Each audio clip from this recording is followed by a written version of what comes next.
अस्सलामुअलैकुम, welcome to my kitchen. तो आज मैं आपके साथ शेयर करूंगी बॉम्बे का फेमस तवा कबाब की रेसिपी। बॉम्बे का जिस तरीके से वड़ा पाव फेमस है, इसी तरह बॉम्बे में ये तवा कबाब भी बहुत ही फेमस है। और पाव में इस तरीके से ग्रीन चटनी लगा करके पाव के साथ ये तवा कबाब को खाया जाता है और ये कबाब बहुत ही टेस्टी भी लगते हैं। तो चलिए देख लेते हैं बॉम्बे का फेमस तवा कबाब कैसे बनाना है। तो यहाँ पे कबाब बनाने के लिए 500 ग्राम मैंने चिकन का कीमा ले लिया है और जो बोनलेस चिकन होती है उसे ही मैंने मिक्सी में चला करके चिकन का कीमा बना लिया था। तब हमें इसमें कुछ मसाले डालने हैं। सबसे पहले हम ड्राई मसाले डालेंगे, जिसमें मैंने 1 चम्मच लाल मिर्च पाउडर और 1 चम्मच गरम मसाला पाउडर ले लिया है और 2 चम्मच जितना सूखा धनिया को मैंने इस तरीके से बड़ा बड़ा क्रश कर लिया है। ऐसे धनिया का टेस्ट कबाब में बहुत ही अच्छा आता है। साथ ही में मैंने 1 चम्मच दरदरा पिसा हुआ ज़ीरा और टेस्ट के मुताबिक नमक ले लिया है।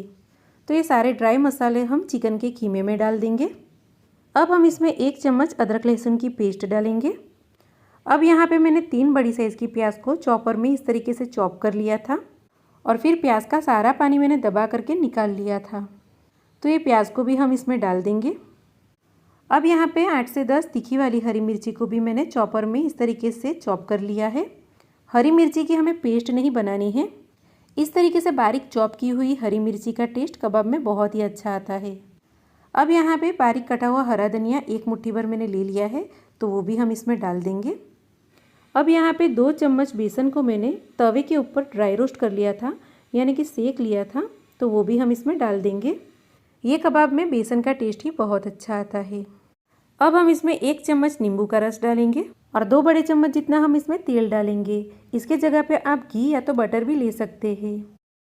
अब हम इसमें 1 अंडा तोड़ के डाल देंगे। इससे हमारे कबाब को बाइंडिंग भी बहुत अच्छी मिलेगी और सॉफ्ट भी बहुत अच्छे बनेंगे।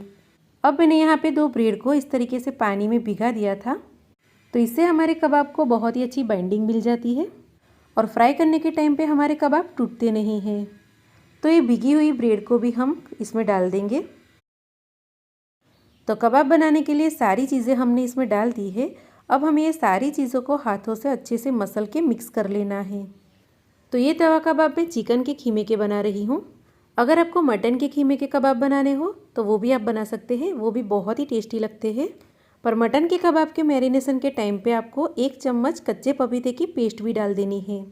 तो चलिए अभी हमें इसे अच्छे से मिलाते हुए मिक्स कर लेना है। तो देखिए सारी चीज़ों को मैंने अच्छे से यहाँ पे मिक्स कर लिया है। अब हम इसे कवर करके 1 से 2 घंटे के लिए फ्रीज में रख देंगे। आप ये कबाब को तुरंत भी बना सकते हैं, पर 1-2 घंटे के बाद बनाएंगे तो ये कबाब बहुत ही टेस्टी बनेंगे। तो देखिए 2 घंटे के लिए मैंने इसे ढक करके फ्रीज में रख दिया था। तो अब हम इसमें से डायरेक्ट कबाब बना लेंगे। तो उसके लिए मैंने हाथों में थोड़ा सा तेल लगा लिया है। अब हम एक कबाब के जितना मिक्सर उठाएंगे और इसे इस तरीके से दबा करके गोल कबाब का शेप दे देंगे और इस तरीके से कबाब बना करके इसे डायरेक्ट ही हमें तवे के ऊपर डालते जाना है। तो यहाँ पे एक बड़े से तवे के ऊपर 6 से 7 चम्मच जितना मैंने तेल डाल दिया था।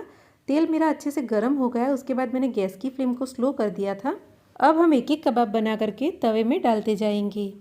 तो यहाँ पे मेरे पास ये बड़ा तवा था, इसके लिए मैंने बड़ा तवा ले लिया था। पर अगर आपके पास ना हो तो आप घर के छोटे तवे के ऊपर भी ये कबाब बना सकते हैं। हम कबाब को चेक भी करते जाएंगे।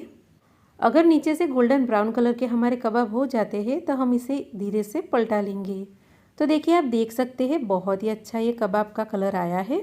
तो बस इसी तरीके से हम कबाब को बनाते जाएंगे, तवे में रखते जाएंगे और जो जो कबाब फ्राई होते जाते हैं उसे हम घुमाते भी रहेंगे और साइड पे भी करते जाएंगे। और जो साइड के कबाब है उसे हमें बीच में लाते जाना है ताकि वो भी अच्छे से फ्राई हो पाए।